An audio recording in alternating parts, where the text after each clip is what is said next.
और बड़ी खबर मिल रही है, यूपी में बड़ा प्रशासनिक फेरबदल, 7 आईएएस अफसरों का हुआ है ट्रांसफर। देवीपाटन बस्ती के कमिश्नर बदले गए हैं, सहारनपुर और बहराइच के भी डीएम बदले गए हैं। देवीपाटन कमिश्नर योगेश्वर राम मिश्रा बनाए गए हैं, लोकेश एम बने हैं बस्ती के कमिश्नर। सहारनपुर डीएम जो है उनका भी तबादला किया गया है और सहारनपुर डीएम बने हैं दिनेश शर्मा।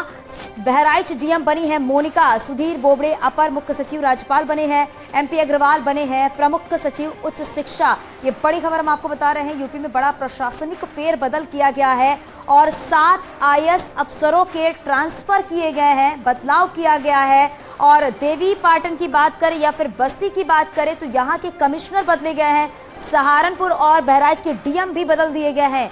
देवीपाटन के कमिश्नर जो बने हैं योगेश्वर राम मिश्रा जो हैं वो देवीपाटन के कमिश्नर बने हैं। लोकेश एम बने हैं बस्ती के कमिश्नर। सहारनपुर डीएम जो है वो दिनेश चंद्र बने हैं।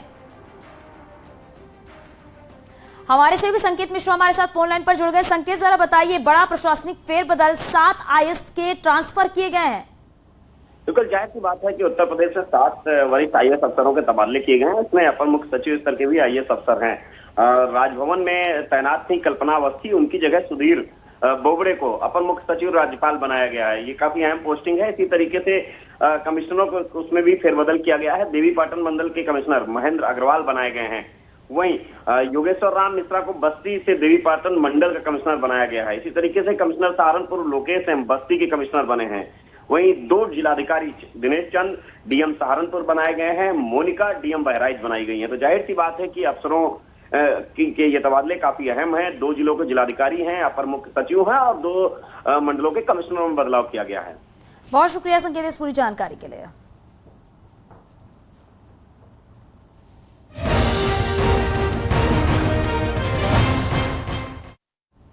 ज्ञानवापी परिसर में मिले कथित शिवलिंग के सर्वेक्षण को लेकर मस्जिद इंतजामिया कमेटी ने हाईकोर्ट के फैसले को सुप्रीम कोर्ट में चुनौती दी है, जिस पर आज सुप्रीम कोर्ट फैसला करेगा। मुस्लिम पक्ष ने हाईकोर्ट की शिवलिंग की उम्र का निर्धारण करने के लिए कार्बन डेटिंग सहित वैज्ञानिक सर्वे के आदेश को चुनौती दी है। इसके साथ ही मुस्लिम पक्ष वाराणसी कोर्ट में भी आज आपत्ति दाखिल करेगा, क्योंकि हिंदू पक्ष ने वाराणसी कोर्ट में 16 मई को पूरे ज्ञानवापी परिसर के एएसआई सर्वेक्षण की याचिका दी है।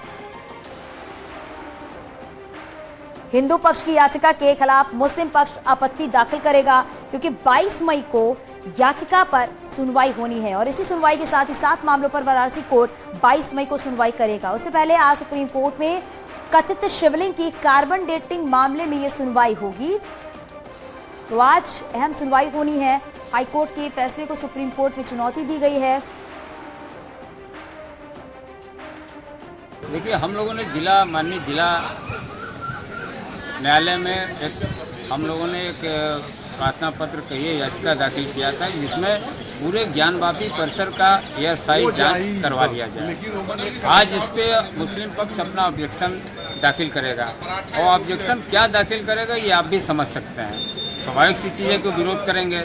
एएसआई जो जांच आज होनी, ये जिस पे आज हम लोगों ने मांग किया, उस पर जो वो विरोध उनको करना तय है। और वाराणसी से हमारे सहयोगी रवि हमारे साथ जुड़ गए हैं, वहीं दिल्ली से हमारे सहयोगी सुशील पांडे हमारे साथ जुड़ गए हैं। रवि, जरा आप बताइएगा, क्योंकि आज का दिन काफी अहम है, क्योंकि ये कहा जा रहा है कि हाईकोर्ट के फैसले को सुप्रीम कोर्ट में चुनौती दी गई है और क्योंकि आज सुप्रीम कोर्ट से फैसला आना है, वहां पर किस तरह की हलचल देखने को मिल रही है? जी बिल्कुल देखिए, सुप्रीम कोर्ट का फैसला आ जाना है, लेकिन वाराणसी में जो हलचल है वो हलचल इस बात की है कि 16 मई को हिंदू पक्ष ने एक याचिका दायर की थी। पूरे ज्ञानवापी परिसर का एएसआई सर्वे की मांग की गई है। उस एएसआई सर्वे के विरोध में, आपत्ति में आज जो मुस्लिम पक्ष है वो याचिका डालने जा रही है, तो जिसको लेकर के कचहरी परिसर में खासा चहलकदमी नजर आने लगी है। तो हिंदू पक्ष यहाँ पर सुबह से ही आ चुका है और इसके साथ ही मुस्लिम पक्ष जो है उसकी भी जुटान जुटनी शुरू हो चुकी है। कोर्ट में हिंदू और मुस्लिम पक्ष दोनों साथ में रहेंगे। जिस वक्त मुस्लिम पक्ष ये आपत्ति याचिका डालेगी, हमारे साथ वकील है हिंदू पक्ष के मदन जी, किस प्रकार मुस्लिम आज जो है वो आपत्ति याचिका जाहिर करेगी, क्या रहेगा उसमें? निसंदेह हमने पूरे संपूर्ण ज्ञानवापी परिसर की आर्कियोलॉजी सर्वे कराने की मांग की है, जिससे एक एक कोने का एक एक बिंदु का डिटेल हमारे समक्ष मिल जाए, न्यायालय के समक्ष आ जाए, वो रिकॉर्ड में हो जाए। इस तरह काम नहीं चलेगा कि बार बार ये पूरा तनाव का वातावरण बने रहे, एक एक विषयों को लेके एक बार बार हम एप्लीकेशन मूव करते रहें, ये अच्छा नहीं। एक साथ हो जाए, इस विषय पर मुस्लिम पक्ष अपना प्रतिवाद दाखिल करेगा यानी रिजवाइंडर देगा। तो वो आपत्ति देते हैं तो उनका देखा जाएगा, उनका जवाब दिया जाएगा। 22 को आर्कियोलॉजी के भी लोग इकट्ठा आ रहे हैं, अधिकारी एक्सपर्ट आ रहे हैं जिला न्यायालय में। उस दिन विशद रूप से इस बात को न्यायालय क्या रहेगा, उनकी आपत्ति में क्या रह सकता है, किस चीज का वो विरोध करेंगे, क्या डाल सकते हैं और उसका जवाब किस तरीके से आप लोग देंगे, कब देंगे? मुझे जो संभावना है कि 18 अप्रैल 2021 का सिविल जज सीनियर डिवीजन आशुतोष तिवारी ने मुकदमा नंबर जो 610/1991 है उस पर आपत्ति दाखिल की थी। उसको लेके क्योंकि उसमें आर्कियोलॉजी सर्वे का ऑर्डर हो चुका था और उसी को ये मुस्लिम अंजुमन इंतजामिया जाके हाई कोर्ट में चुनौती दी थी और स्टे हो गया था, तो संभवतः उसका आधार बना के यहाँ पे उसकी कॉपी लगा के आपत्ति दाखिल कर सकते हैं। तो बिल्कुल देखिए, हिंदू पक्ष का जवाब देने के लिए मुस्लिम पक्ष आज तैयार है और याचिका ठीक है रवि, के साथ ही ठीक है, क्योंकि आज हिंदू पक्ष जो है वो अपनी अपील दाखिल करेगा। यहाँ पर सुशील भी हमारे साथ है। सुशील, जरा आप भी बताइए, क्योंकि आज सुप्रीम कोर्ट की तरफ से एक बड़ा फैसला आना है, इस बात का इंतजार किया जा रहा है और दूसरी तरफ ये भी देखा जा रहा है कि हिंदू पक्ष अपनी अपील जो है, याचिका जो है वो यहाँ पर डालेगी। और तीसरी बड़ी बात ये हो जाती है, क्योंकि लगातार बार बार यही कहा जा रहा है कि ज्ञानवापी परिसर की एएसआई जांच की मांग की जा रही है यहाँ पर, ताकि परिसर का सर्वे हो सके पूरी तरीके से। जी देखिए, सबसे महत्वपूर्ण बात जो सुप्रीम कोर्ट में याचिका दाखिल की गई है उसमें फिलहाल उसी सर्वे के आदेश पर रोक लगाने की मांग की गई है मस्जिद कमेटी की तरफ से। साफ तौर से ये कहा गया है मस्जिद कमेटी की तरफ से कि इस पूरे मामले में जो मूल याचिका है वो अभी सुप्रीम कोर्ट के पास लंबित है, लिहाजा हाईकोर्ट इस पूरे मामले में सर्वे का आदेश जारी नहीं कर सकता है।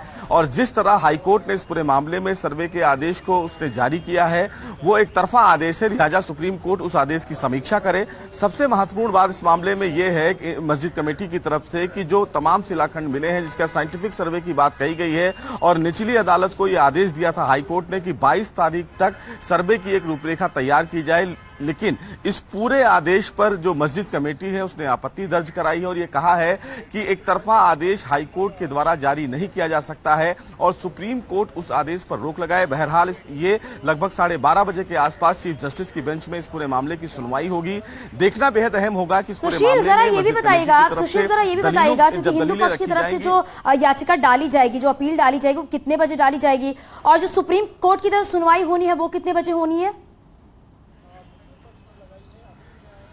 जी देखिए, आज फिलहाल जो निचली अदालत में ये मस्जिद कमेटी के लोगों को जो अपील दाखिल करनी है उसके लिए 4 बजे तक का समय होता है, क्योंकि अमूमन ये माना जाता है कि जो तारीख दी जाती है उस तारीख में जब तक कोर्ट का समय होता है उस समय तक, चूंकि आज इस पूरे मामले में सुनवाई नहीं होनी है, केवल उनको जवाब दाखिल करना है, तो जवाब दाखिल करने का समय शाम के 4 बजे तक है। जब भी उनको ये महसूस हो कि उनका जवाब तैयार है तो वो जवाब दाखिल कर सकते हैं। बिल्कुल सुशील, देखना होगा कि कोर्ट की तरफ से क्या रुख आने वाला है। बहुत शुक्रिया सुशील आपका भी, रवि आपका भी।